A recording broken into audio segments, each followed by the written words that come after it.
Bueno, buenas noches, tengan todas. Desde agosto de este año, un grupo de nosotras hemos estado leyendo el libro de los Salmos, un salmo por día, por el propósito de terminar de leer todo el libro para finales del 2021.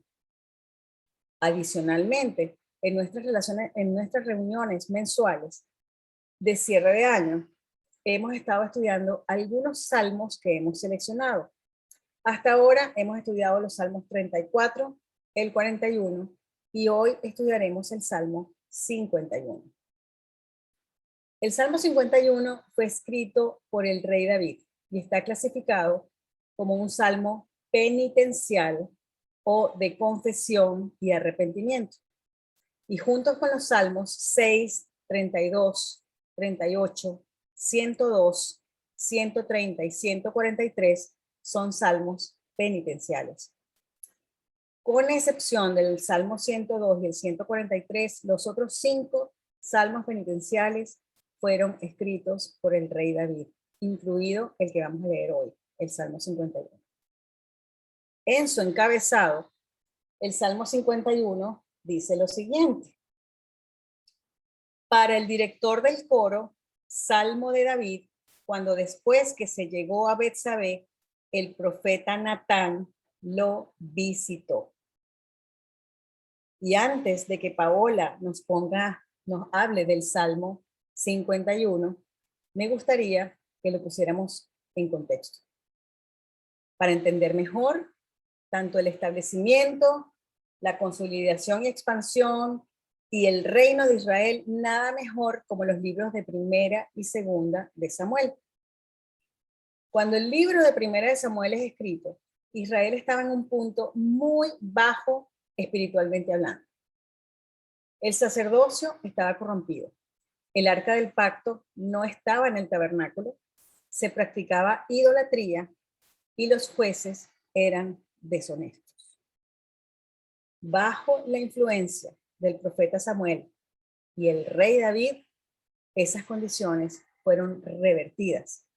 Y en Segunda de Samuel vemos que concluye con la ira del Señor siendo levantada de Israel. Durante los años narrados en Primera y Segunda de Samuel, los grandes imperios del mundo antiguo estaban en debilidad. Ni Egipto, ni Mesopotamia, ni Babilonia, ni Asiria constituían realmente una amenaza para Israel en aquellos tiempos. Las dos naciones más hostiles contra los israelitas eran los filisteos por el occidente y los amonitas por el oriente. En los libros de Samuel vemos la soberanía de Dios cuando él escoge a David, quien para el momento era un pastor de ovejas, de entre sus hermanos guerreros, para ser ungido como rey de Israel.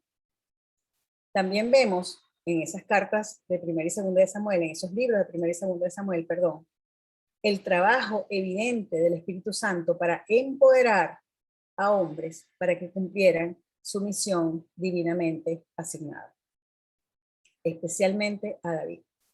Primera de Samuel 10:10 dice: entonces Samuel tomó el cuerno de aceite y lo ungió en medio de sus hermanos, a David. Y el Espíritu del Señor vino poderosamente sobre David desde aquel día en adelante. Luego Samuel se levantó y se fue a Ramá. Eso está en Primera de Samuel 16:13. También en estos libros vemos los efectos personales y nacionales del pecado. Los pecados de Elí y sus hijos resultaron en sus muertes. La falta de reverencia por el arca del pacto resultó en la muerte de un buen número de israelitas. La desobediencia de Saúl resultó en el juicio de Dios sobre él mismo y en que éste fuese rechazado como rey de Israel. Y aunque David fue perdonado de su pecado de adulterio y asesinato después de su confesión, él sufrió las inevitables y devastadoras consecuencias de su pecado. En los libros de Samuel también vemos las victorias de David. Y en cada una de ellos vemos que David consultaba al Señor y que el Señor, Dios de los ejércitos, estaba con él. Pero vamos entonces a Samuel 2, a 2 Samuel capítulo 7. Quiero mostrarles algo aquí. En 2 Samuel capítulo 7, David le expresa al profeta Natán su deseo de edificar una casa para Dios. Sin embargo, Dios le niega a David ese privilegio. Y lo hace porque David era un guerrero y sus manos estaban llenas de sangre. Y le dice que llegado el momento sería su hijo quien lo haría. Primera de Crónicas 22:8, ahí leemos esta negativa, dice lo siguiente. Entonces llamó a su hijo Salomón y le encargó que edificara una casa al Señor. Este es David llamando a su hijo Salomón, para que le edificara una casa al Señor Dios de Israel. Y dijo David a Salomón, hijo mío, yo tenía el propósito de edificar una casa a nombre del Señor mi Dios, pero vino a mí la palabra del Señor diciendo, tú has derramado sangre en abundancia y has emprendido grandes guerras. No edificarás una casa a mi nombre, porque has derramado mucha sangre en la tierra delante de mí. He aquí, te nacerá un hijo que será hombre de paz. Yo le daré paz de todos sus enemigos en derredor, pues Salomón será su nombre, y en sus días daré paz y reposo a Israel. Él edificará una casa a mi nombre, y él será mi hijo, y yo seré su padre, y estableceré el trono de su reino sobre Israel para siempre. Y es aquí donde Dios establece ese pacto con David. En el versículo 16 dice, tu casa y tu reino permanecerán para siempre delante de mí. Tu trono será establecido para siempre. Entonces David, ese pastor de ovejas, pasó a ser un valiente guerrero y rey de Israel, que siempre consultaba al Señor. Y el Señor lo acompañaba, lo guiaba, lo confirmaba, lo ayudaba y le daba la victoria a David donde quiera que éste iba. Pero una primavera todo cambió. David descuidó su misión y su llamado, desatendió su obligación, tuvo indulgencia sobre su flojera, siguió la inquietud de sus ojos y tomó una decisión fatal: cometer adulterio con Betsabé, quien era esposa de uno de los guerreros más valientes de David y fieles, y después sería la madre del rey Salomón. David, el mismo que había ascendido de pastor de ovejas a rey y guerrero, con la ayuda de Dios, ahora descendía a las profundidades del pecado de adulterio y descendería aún más. Vamos a ver 2 Samuel 11. Vamos a ver aquí el adulterio.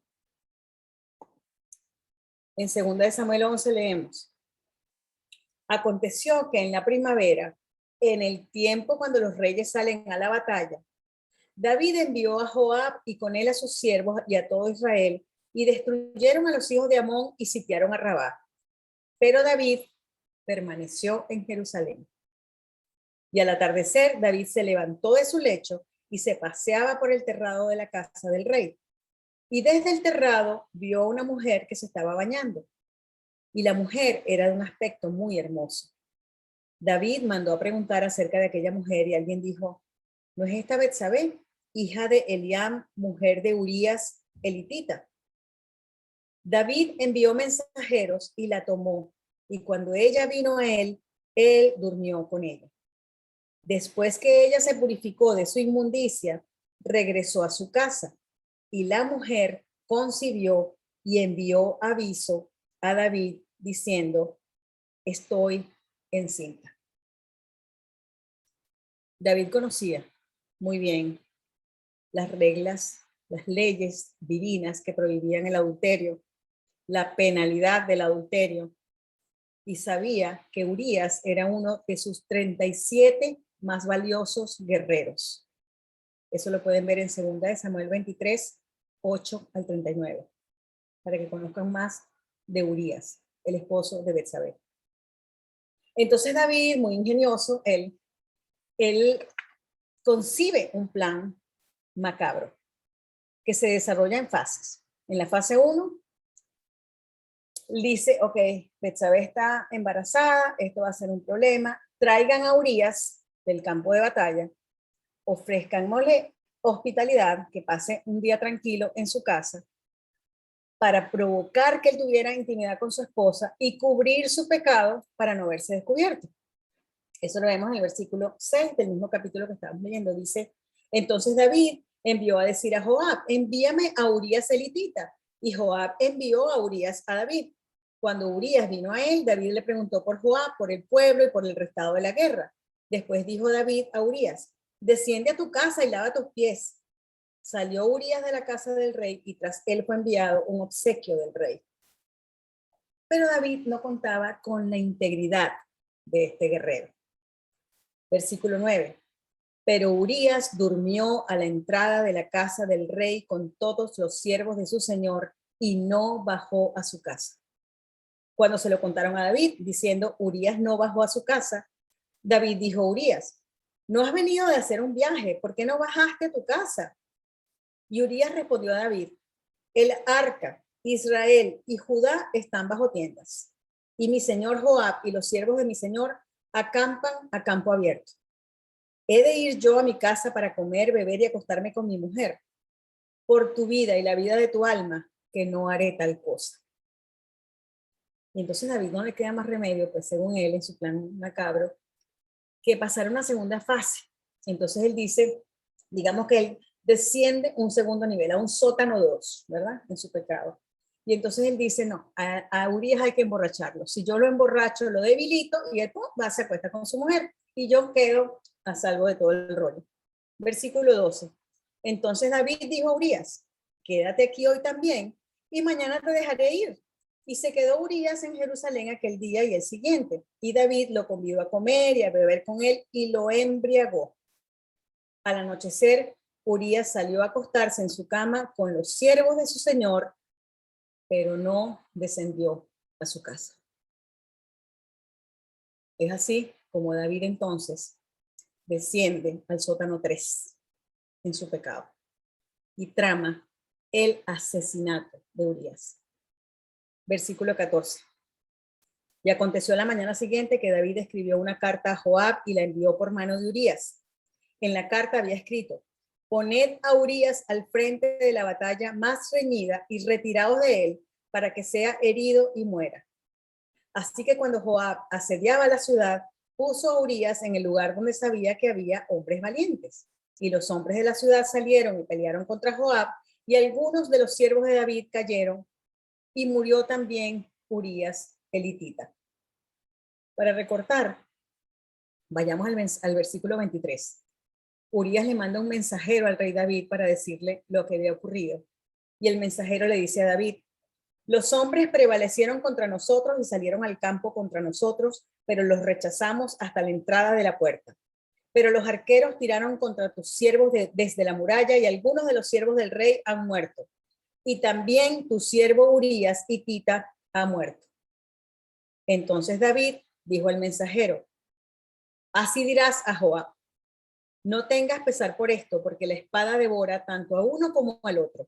Haz más fuerte tu combate contra la ciudad y destrúyela, y tú aliéntalo. Hasta este punto parece que David se salió con la suya, pero es que hay muchísimo más. En el versículo 26 leemos, al oír la mujer de Urías que su marido Urías había muerto, hizo duelo por su marido. Cuando pasó el luto, David mandó a traerla a su casa y ella fue su mujer y le dio a luz un hijo. Pero lo que David había hecho fue malo a los ojos del Señor. Y en el capítulo 12 de Segunda de Samuel, vemos que el profeta Natán confronta y reprende al rey David con su pecado. Te recomiendo que leas el pasaje completo por tu cuenta. Solamente te adelanto que David reconoce su pecado y Dios le dice por medio de su profeta, por cuanto con esto has hecho, dado por cuanto con este hecho has dado ocasión de blasfemar a los enemigos del Señor, ciertamente morirá el niño que te ha nacido. Y el niño se enfermó y murió a los 7 días de nacido. Y dice, y David consoló a Betsabé su mujer, y vino a ella y se acostó con ella, y ella dio a luz un hijo, y él le puso por nombre Salomón, y el Señor lo amó, y envió un mensaje por medio del profeta Natán, y le puso el nombre de Jedidías por causa del Señor. Qué grandes son la gracia y la misericordia de Dios, que en su soberanía Él muestra a un corazón genuino y profundamente arrepentido. Este es el contexto en el que se enmarca nuestro Salmo 51. Dame un chance, Paola, de ponerte como pin y adelante, Paola, ya te digo.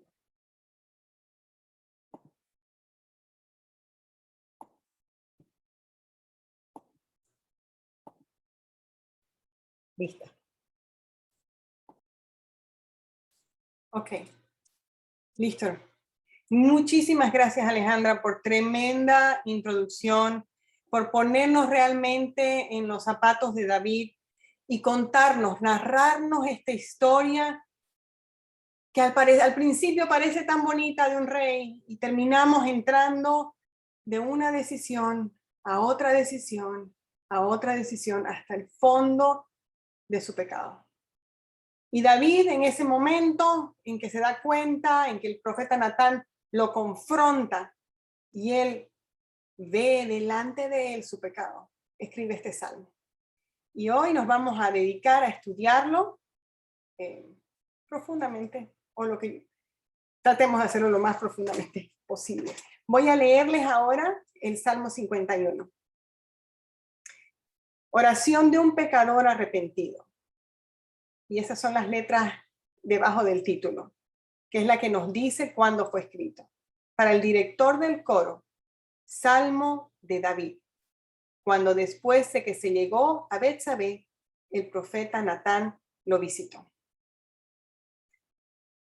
Ten piedad de mí, oh Dios, conforme a tu misericordia.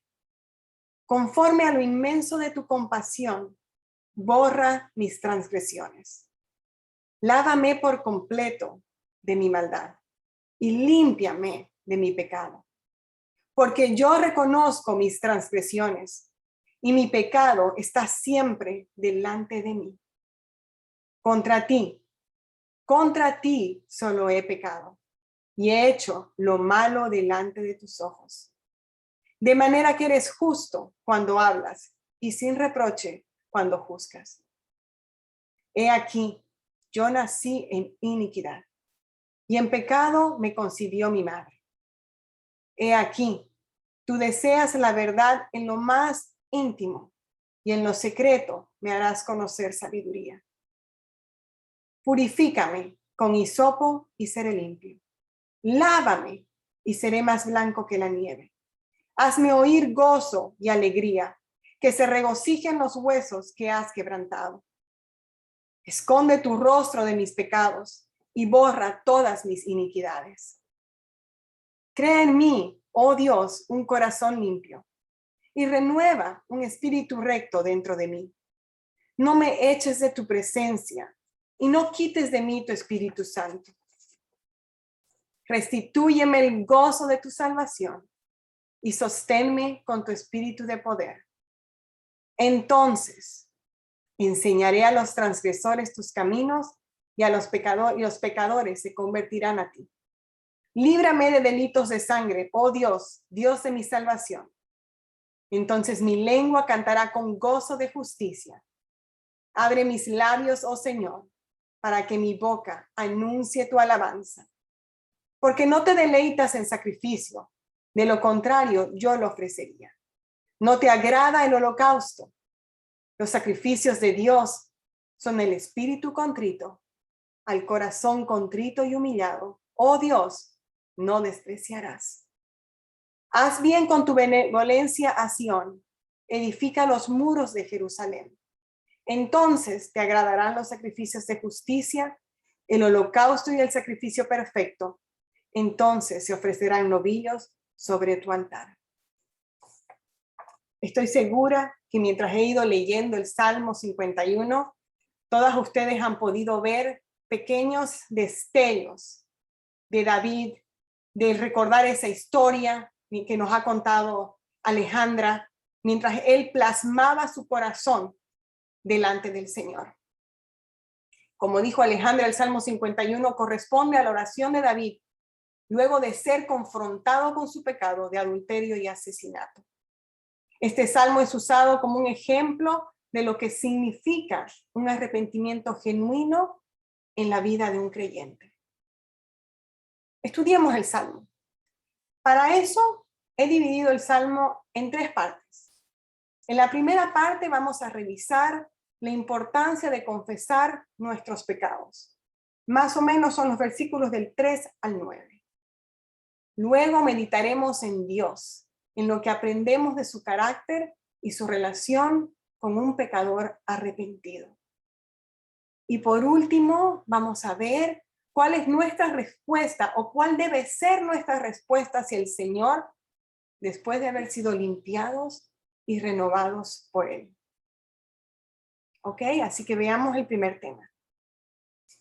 Vamos a ver la importancia de reconocer el pecado en nuestras vidas, usando el Salmo 51.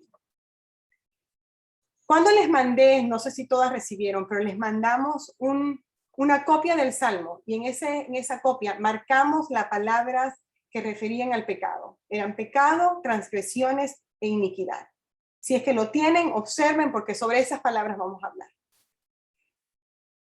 David había pecado y fue confrontado por el profeta Natán. Cuando él cayó en cuenta de la profundidad de lo que había hecho, escribió este salmo. Notemos lo siguiente.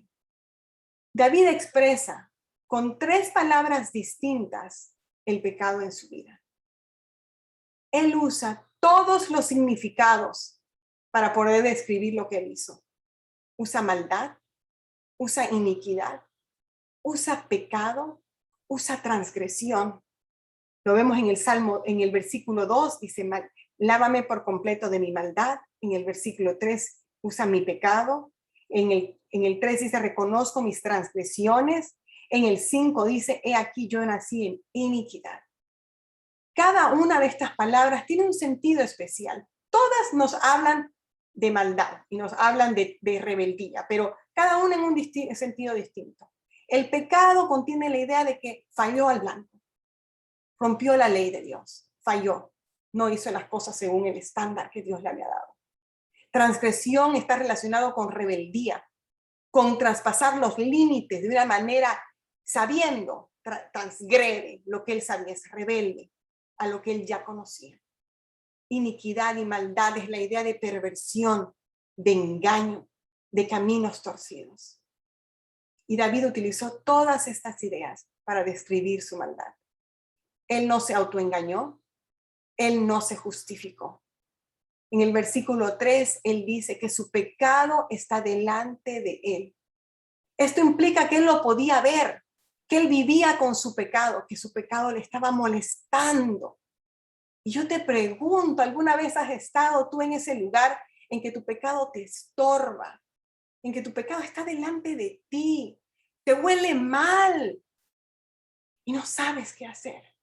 Así estaba David. Lo veía, estaba delante de él y le molestaba. Observa lo que hace David en esta situación. Lo primero que hace David es reconocer que su pecado había sido esencialmente en contra de Dios. ¿Eso es correcto? Podríamos decir, no, pero si David en realidad pecó solo contra Betsabé y Urías, o podríamos, no sé, justificarlo. Sin embargo, David no hace eso. David conoce a Dios, conoce la santidad de Dios. Él ha caminado ya bastante tiempo con su Dios, como Alejandra nos estaba contando anteriormente. David fue escogido, fue ungido rey, de pastor a rey, cuando era solo un joven. Él huyó del rey Saúl Algunos comentaristas dicen que huyó alrededor de 20 años y mientras él huía, él consultaba al Señor y el Señor lo libraba. Y dice la palabra en Primera de Samuel que Dios no lo entregó a las manos de Saúl. Dios lo libró. David iba a las batallas y decía las batallas del Señor y el Señor lo libraba. David se enfrentó a gigantes y Dios le dio la victoria en cada una de esas guerras con los enemigos de Israel. Y David fue quien trajo el arca del pacto de vuelta a Jerusalén. David era amado por Dios y David amaba al Señor. Pero es justamente este conocimiento profundo de Dios y esta relación que tiene con él lo que hace a David confesar que su pecado no fue contra otras personas, ni siquiera fue solo contra el pueblo de Israel, sino que su pecado fue contra Dios. Y eso dice en el versículo 4, con gran dolor, David expresa, contra ti solo he pecado y hecho lo malo delante de tus ojos, de manera que eres justo cuando hablas y sin reproche cuando juzgas. Él sabe que Dios le está hablando con justicia y con verdad. Él no tiene nada que ocultar, nada. Y él sabe que lo que él ha hecho ha sido en contra de su Dios. David reconoce además que el pecado está en él desde su nacimiento. En el versículo 5 dice, he aquí, yo nací en iniquidad y en pecado me concibió mi madre. Esta declaración nos muestra la posición de humildad de David, que él reconoce que no hay nada bueno en él, nada. Esto me recuerda a las palabras de Jeremías 17, del 9 al 10, donde el profeta Jeremías dice, más engañoso que todo es el corazón, y sin remedio, ¿quién lo comprenderá? Yo, dice el Señor, escudriño el corazón y pruebo los pensamientos. David no tiene dónde ocultarse y no pretende hacerlo. Él conoce y sabe que pecó contra su Dios y que no lo puede esconder. Su pecado está delante de él, reconoce que no tiene nada bueno en él y se postra. Y como dice el apóstol Pablo en Romanos 3:23, por cuanto todos pecaron y no alcanzan la gloria de Dios. Así está David reconociendo esa posición. David también sabe que el único capaz de restaurar y salvar su vida es Dios. Pues sabemos que bajo la ley judía que David había quebrantado, lo que él merecía era la muerte. Por ese motivo, David apela a la misericordia de Dios. Y vamos a nombrar las peticiones de David. Pueden seguirme en el Salmo, las voy a ir leyendo. Lo que David le pide a Dios. Primero le pide, ten piedad de mí, oh Dios, conforme a tu misericordia. Luego le dice, borra mis transgresiones conforme a tu compasión. Versículo 2, lávame por completo de mi maldad. Versículo 2b, límpiame de mi pecado. En el versículo 7, purifícame con hisopo y seré limpio. Lávame y seré más blanco que la nieve. En el 8 le pide, hazme oír gozo y alegría. En el 9 le ruega, esconde tu rostro de mis pecados, borra mis iniquidades. David sabía que lo que él merecía era la muerte bajo la ley judía. Y le está pidiendo al Señor que lo perdone, que lo limpie, que lo purifique, que lo lave, que se esconda de sus pecados, que lo restaure. En el versículo 10 comienza lo que es David hace una oración de restauración y le pide lo que nadie más puede hacer. Crea en mí un corazón limpio, le pide al Señor, y renueva un espíritu recto dentro de mí. No me eches de tu presencia ni quites tu Santo Espíritu. Restitúyeme el gozo de tu salvación y sosténme con un espíritu de poder. Es el versículo 12. David era conocido por ser un hombre con un corazón para Dios, un corazón obediente a su Dios. Y en esa obediencia, David reconoce la impotencia, su impotencia de poder salvarse a sí mismo. Con estas peticiones y esta oración de restauración, David nos muestra que es imposible para el hombre salvarse a sí mismo y que el único que nos puede restaurar y transformar de adentro hacia afuera es Dios a través de Cristo Jesús. Para nosotras, de este lado de la cruz, al igual que David, somos incapaces de limpiarnos de nuestro pecado. La palabra dice en 1 de Juan 1:19 que si confesamos nuestros pecados, Él es fiel y justo para perdonarnos los pecados y para limpiarnos de toda maldad. ¿Quién? Nuestro Dios. ¿Nosotras? No. ¿Y cómo podemos ser limpiadas? Si confesamos nuestros pecados. David es un ejemplo de lo que significa un verdadero arrepentimiento.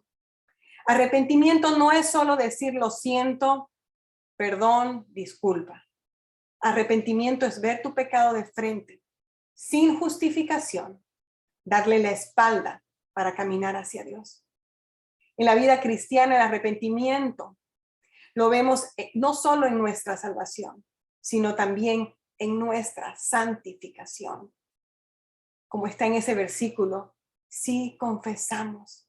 Eso es una acción presente, continua.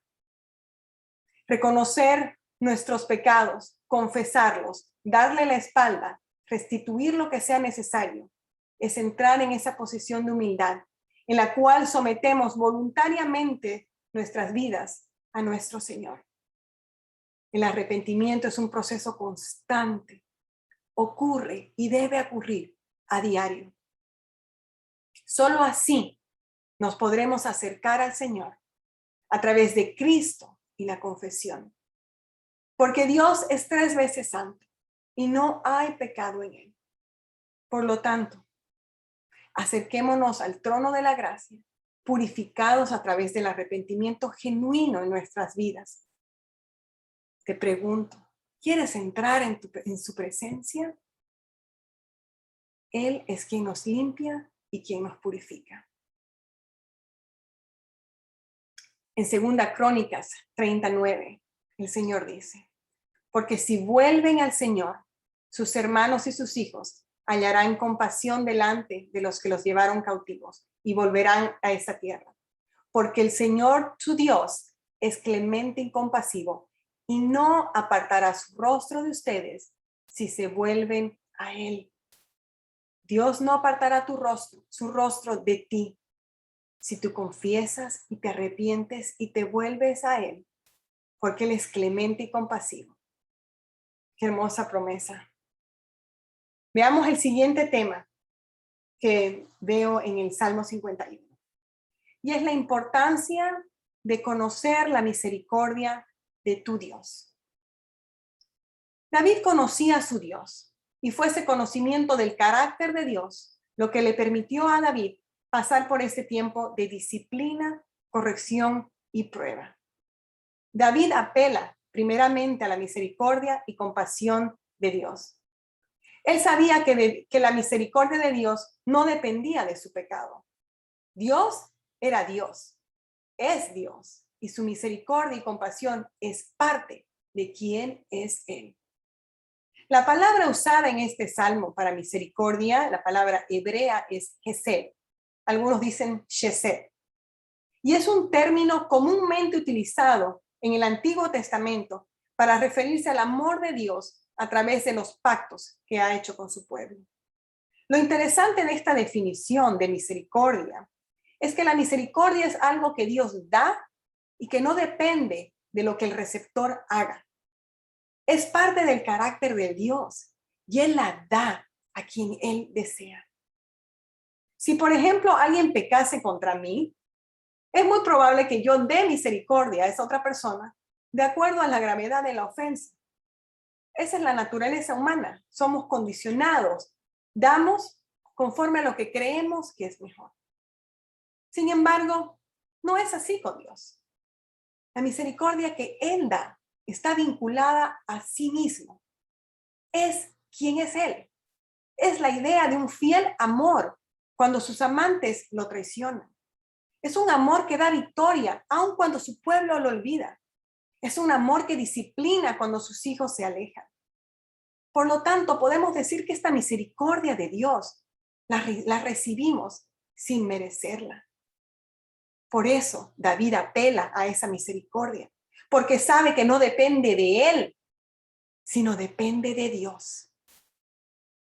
En el Nuevo Testamento, el concepto que tenemos este concepto lo conocemos más como gracia. En los Salmos vemos una y otra vez expresado el concepto de la misericordia. En el Salmo 63:3 dice que la misericordia de Dios es mejor que la vida. En el Salmo 69:16, en plenas aflicciones, el salmista dice: respóndeme, oh Señor, pues buena es tu misericordia. Vuélvete a mí conforme a tu inmensa compasión, y no escondas tu rostro de tu siervo, porque estoy en angustia. Respóndeme pronto. Los salmistas cantaban de esta misericordia, los salmistas apelaban a esta misericordia. El pueblo de Dios le pedía al Señor de su misericordia. Y eso es lo que hizo David. Y para nosotros, ¿cuál fue la expresión máxima de Dios de misericordia y gracia? Fue enviar a su Hijo a morir por nuestros pecados. Los pecados que nosotros no podemos restaurar, los pecados que nosotros no podemos borrar, los pecados que nosotros no podemos limpiar. Envió a su Hijo a morir por esos pecados, resucitar y vencer a la muerte al tercer día, y dar la oportunidad a todo aquel que deposita su fe en Cristo de acceder a ser parte de la familia de Dios. Por ende, de acceder a este mismo fiel amor eterno del Señor, al cual David apela. Y yo te pregunto, ¿has experimentado en tu vida esta misericordia de la cual yo te estoy hablando? Me voy a detener unos minutos, un minuto, en el versículo 10 y 11. Dice aquí: crea en mí, oh Dios, un corazón limpio y renueva un espíritu recto dentro de mí. No me eches de tu presencia y no quites de mí tu Santo Espíritu. David sabe que el único que puede crear en él un corazón nuevo es Dios. Y esto me recuerda a las palabras de Ezequiel en el capítulo 11 del 19 al 20, donde Dios habla de su pacto, del pacto de gracia que hará con el pueblo y que hará con el mundo y que hace luego con el mundo. Es el pacto de la gracia. Y aquí dice: yo les daré, esto es el Señor hablando, yo les daré un solo corazón y pondré un espíritu nuevo dentro de ellos, y quitaré de su corazón, de su carne, el corazón de piedra, y les daré un corazón de carne, para que anden en mis estatutos, guarden mis ordenanzas y los cumplan. Entonces serán mi pueblo y yo seré su Dios. Y David está pidiendo eso.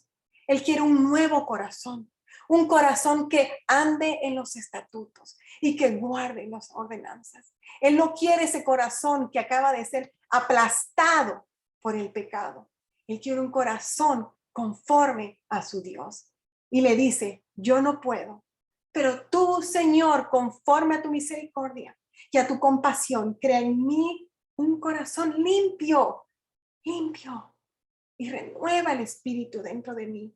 Y le ruega que no lo eche de su presencia. En el versículo 11, David recuerda que por desobediencia, otros ungidos, en específico el rey Saúl, se les fue quitado el espíritu de Dios. Y él le ruega a Dios que no lo eche de su presencia. Para nosotros, que estamos en el nuevo pacto, el Espíritu Santo se nos fue dado como una garantía de la salvación en Cristo. Y es el Espíritu Santo quien nos convence de pecado y nos recuerda de las verdades de Jesús. Eso está en Juan 14, 25, 26. Y si bien el Espíritu Santo no deja de habitar en un cristiano genuino, es posible que lo entristezcamos con el pecado. Si quieres leer sobre esto, puedes ir a Efesios 1, 13, 14 y Efesios 4, 30. Pero a diferencia de David, el Espíritu no se va de nosotros. Y en David no se fue, pero en el caso de Saúl, dado que él desobedeció, dice la palabra que a Saúl le fue quitado el Santo Espíritu. Por último, cuando pecamos, el gozo de nuestra relación con el Señor se pierde. El versículo 12 nos muestra cómo David pide la restitución del gozo de su salvación. ¿Por qué pide restituir? Porque el pecado hace que nuestra relación con el Señor se ponga tensa, de que el gozo se vea disminuido. No se pierde la salvación aquel que genuinamente ha recibido a Cristo, pero sí hay un desgaste en nuestra relación. Solo el conocer y saber que estamos seguras y ancladas en nuestro Señor, Salvador Jesús, nos puede dar el gozo diario. Mi oración, así como David, que pide que se lo restituya, es que nosotras también anhelemos estar en ese gozo. Por último, vamos a hablar del resultado. La importancia de una vida que agrada a Dios. Ahora veamos el resultado de la oración de un pecador arrepentido.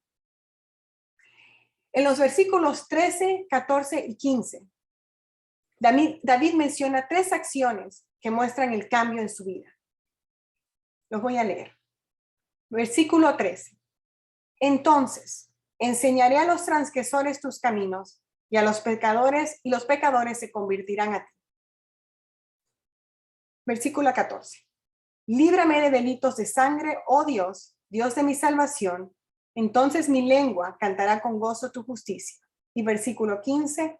Abre mis labios, oh Señor, para que mi boca anuncie tu alabanza. Recordemos que arrepentimiento implica darle la espalda a tu pecado y caminar hacia otra dirección.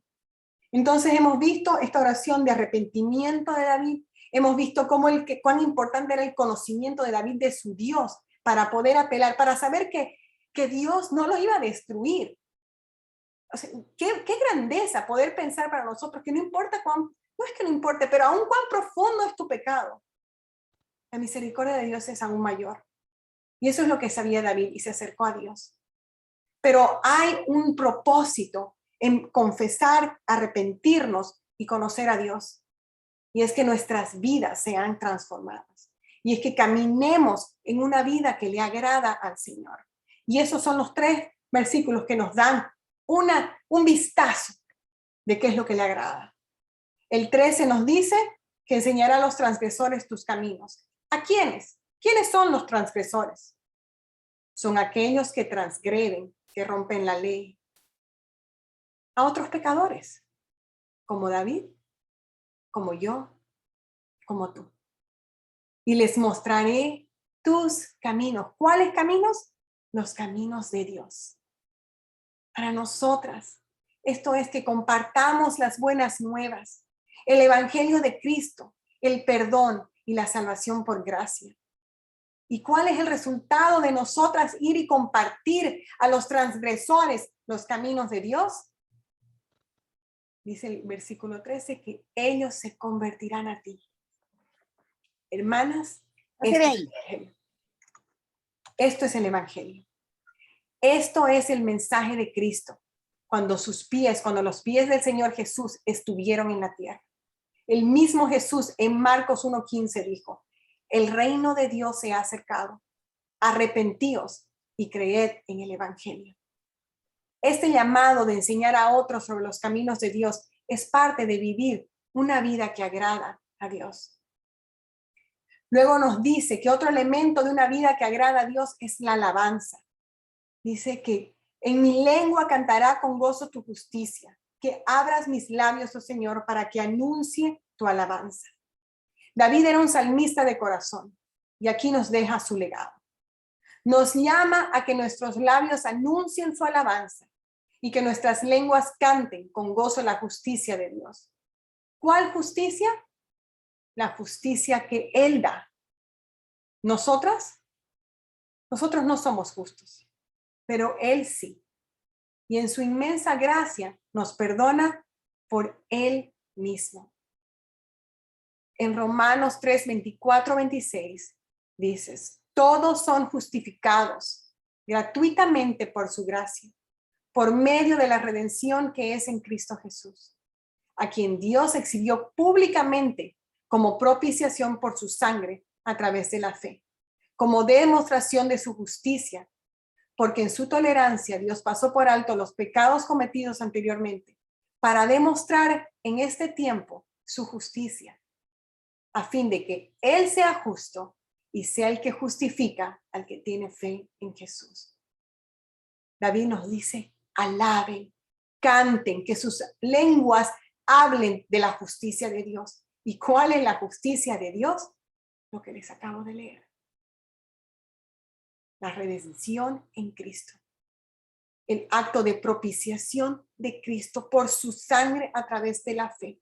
Una demostración de justicia donde Dios pasó por alto los pecados que se habían cometido para demostrar que Él es justo y que Él es el que justifica. Y David, desde antes de que Jesús venga, nos llama a que cantemos con gozo de la justicia de Dios. Hermanas, seamos verdaderos adoradores, en espíritu y en verdad, como dice Juan 14:23. Dios es espíritu, por lo tanto adoremos en espíritu y en verdad. Y por último, los versículos 16 y 17, David nos muestra un contraste entre lo que no le agrada a Dios y lo que Dios nunca, dice acá, nunca despreciará. En otras palabras, si no lo desprecia, lo acepta, le agrada.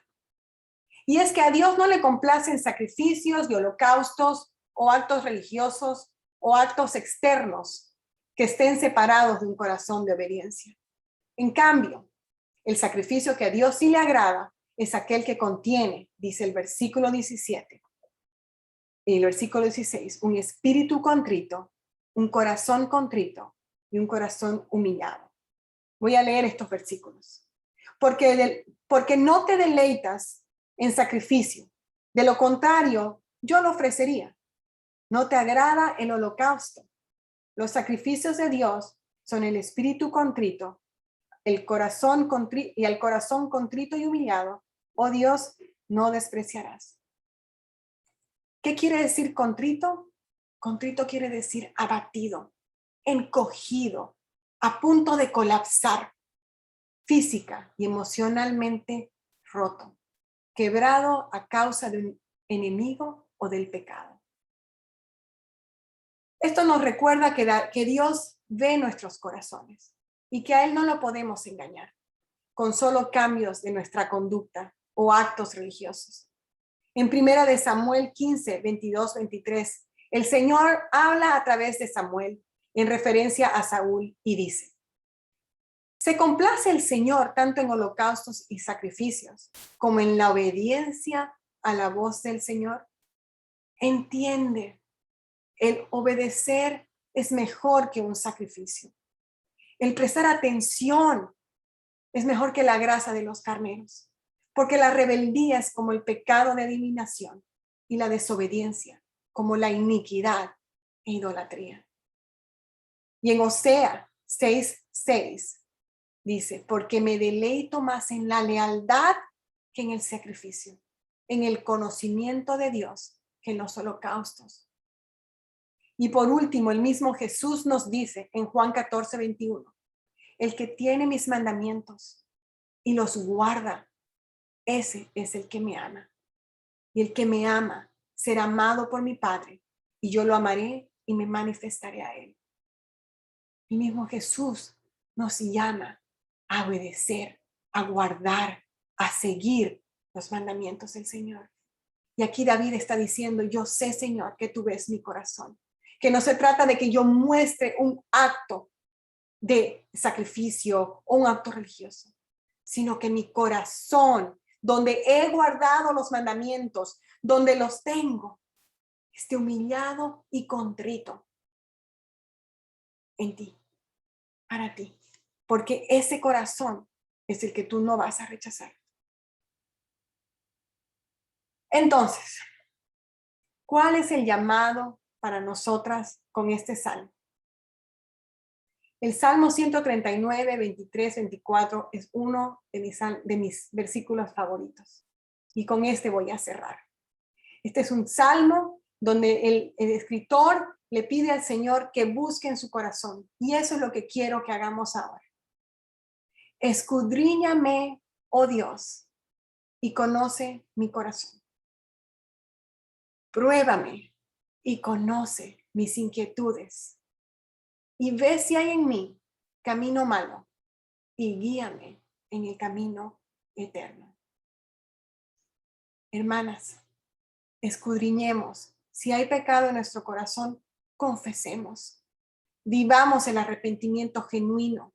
En Cristo tenemos la esperanza de purificación, de un nuevo corazón, para vivir una vida que le agrada al Señor, una vida de obediencia, de un corazón contrito y humillado.